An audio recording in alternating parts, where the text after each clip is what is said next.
Buenas noches, amigas, amigos. Buenas noches de domingo, primer día del mes de febrero de este 2026, que parece una mazorca ya muy seca, se está desgranando muy rápido. ¿Qué le vamos a hacer? No tenemos más que disfrutar lo mejor posible esta vida que se escurre como agua en las manos. Bueno, y si no me lo crees, joven, hombre, mujer, vas a ver qué rápido se va. Por eso, como decían los griegos, las oportunidades son calvas. Si no la aprovechas, ya después ya no la puedes agarrar porque es calva, no tiene de dónde la agarres. Hay que aprovechar las oportunidades. Carpe diem. Aprovecha tu día porque se escurren. Bien, recuerden, amigas, amigos, que en este videoblog de Acrisolándonos, en este canalito, pues todo lo que buscamos es superarnos a nosotros mismos para llevar a nuestro México adelante, fuera de esta guerra horrenda que está solapada, pero es guerra. No dejan de suceder cosas. Aquí en mi San Felipito también sucede. Bueno, en fin. Y dentro de esta edificación de la que queremos ser objeto cada uno de nosotros, empezando por el Inge Saúl Conchas y un servidor Anastasio Conchas, pues recuerden que iniciamos el ciclo de los libros sagrados para tratar de investigar nuestros orígenes. Nada fácil la tarea. Y recuerden que quedamos de hoy hablar, comentar sobre la epopeya de Gilgamesh, un personaje legendario, pero con todos los visos de que sí existió, que con sus peculiaridades en la Mesopotamia. Ya ven que la Mesopotamia, con aquella Babilonia en la cumbre de su hegemonía, pues data de alrededor de 5.000 años antes de nuestra era. Y recuerden que estaba ahí en la zona de los ríos Tigris y Éufrates. Fíjense que según cuenta nuestro autor Beynon, en esos días el Golfo Pérsico estaba 150 kilómetros más al norte, de tal manera que los ríos Tigris y Éufrates tenían cada uno su propia desembocadura, y que hoy en día no. Hoy en día el Golfo Pérsico se ha recorrido hacia el sur, y entonces estos ríos tuvieron eh, que, por cuestiones geográficas, edáficas, confluir, confluyen antes de llegar al mar, y ahí se forma el río Chat el Arab, así con dos guiones por ahí atravesados. Y en aquellos lugares estaban aquellas ciudades: Babilonia, Borsipa, Izun, Uruk, Larsa, Ur y Eridú. Babilonia y Ur eran las ciudades más distinguidas, más mesopotámicas de aquellos tiempos. Y Uruk no se quedaba pues realmente atrás. Todas esas ciudades, Borsipa pues muy, muy reconocida. Y en Uruk es donde nació Gilgamesh, nuestro héroe de hoy. Y la leyenda dice que Gilgamesh se resultó de la unión sexual de una diosa, Sinsun. Sinsun era la sacerdotisa de Shamash, dios del sol, y el hombre fue un tal, bueno, Lilla, con doble L, Lilla pero o Lillo. Se cree que Lilla significa allá en acadio, que es el de los primeros lenguajes de esta humanidad que se conocen, significa medio imbécil, y Liyu quiere decir demonio. Entonces parece que es más adecuado pensar que Gilgamesh, por la personalidad también que desarrolló, fue el resultado de la unión de una diosa con un demonio. Como dice el autor, con todas las peculiaridades y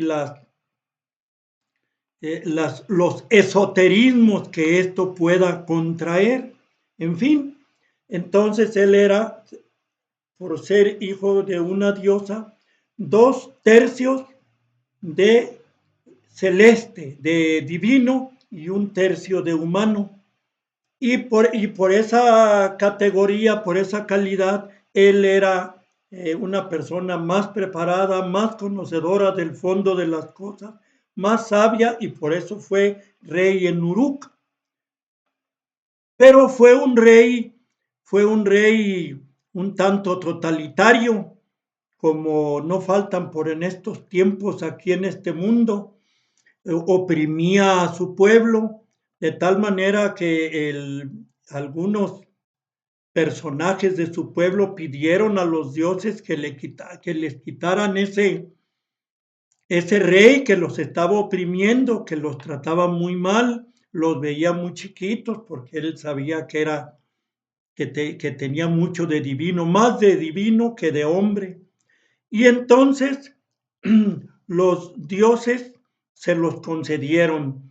A la diosa Aruru le dieron la facultad, la comisión de crear de barro, fíjense la similitud con el Génesis en la Biblia, de barro, un personaje a imagen y semejanza, pero de Gilgamesh hizo pues su doble de barro. Es una primera similitud de aquellos escritos con la Biblia, que también es un libro sagrado. Entonces, la epopeya de Gilgamesh tiene ese parecido con el Génesis de la Biblia. Y Enkidu resultó ser un hombre fuerte, totalmente humano, porque el hecho de haberlo elaborado de barro, totalmente de barro de tierra, es para dar el simbolismo de que era un ser totalmente humano. Pero resultó muy alto y muy fuerte, de tal manera que se enfrenta a Gilgamesh y lo derrota, pero se hace amigo de él, porque Enkidu es muy valiente, tiene mucho pundonor, es de nobles sentimientos y se hace muy amigo de Gilgamesh y se hacen prácticamente hermanos, son como gemelos totalmente parecidos. Nada más Enkidu es más fuerte porque después se viene comprobando que los humanos son menos inteligentes, no han desarrollado bien su inteligencia, pero son más fuertes que los celestes y más aún que los híbridos, porque Gilgamesh era un híbrido, 2 partes de celeste y 1 parte de humano. Luego juntos combaten a Humbaba, otro gigante, pero que también era humano, pero estaba causándoles muchos problemas en la región. Y resulta que ahí viene otra similitud, que Humbaba con el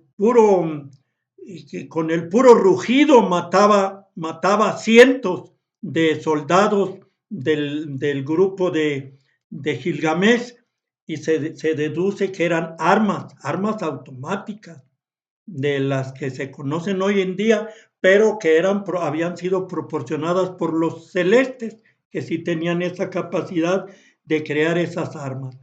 Sin embargo, ya derrotado Humbaba, Gilgamesh es requerido en amores por Ishtar, que se enamora de él, de su valentía y todo eso, pero él la rechaza porque Ishtar ha tenido amoríos con otros muchos humanos y Gilgamesh, pues él es más divino que humano, y esto le genera la enemistad de Ishtar, que le pide a su padre Anu que le ayude para acabar con Gilgamesh.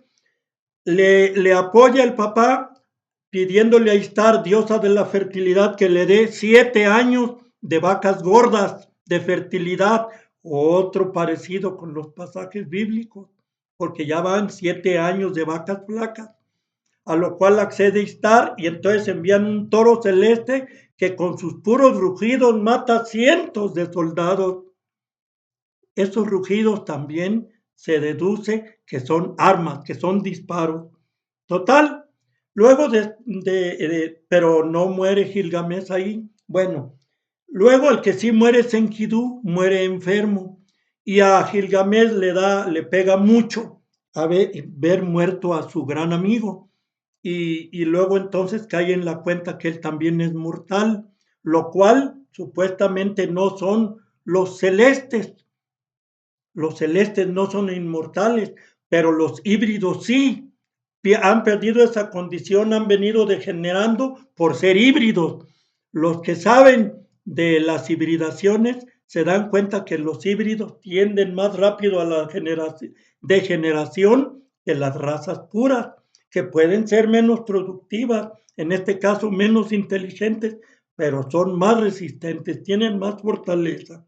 En fin, ese toro celeste pues es un armamento, se cree que son cañones, pero Enkidu es el que logra matarlo antes de morir y es cuando ya muere y Gilgamesh empieza a buscar la explicación a por qué no es inmortal hasta que se encuentra con Utnapishtim, quien sí es celeste y le explica que él es una obra prácticamente terrestre porque ya se ha degenerado su esencia y que no tiene remedio, que va a morir.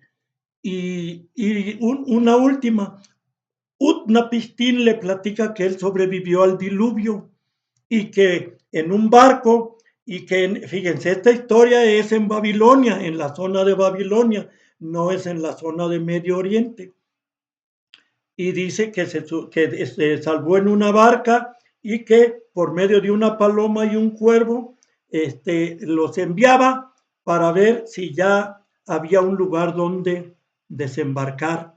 Hasta que no volvió un cuervo o la paloma, ya entonces supo que ya era tiempo de ir a buscar dónde desembarcar. Igualito que lo de Noé. Muchas similitudes, aunque son libros distintos de distintas civilizaciones.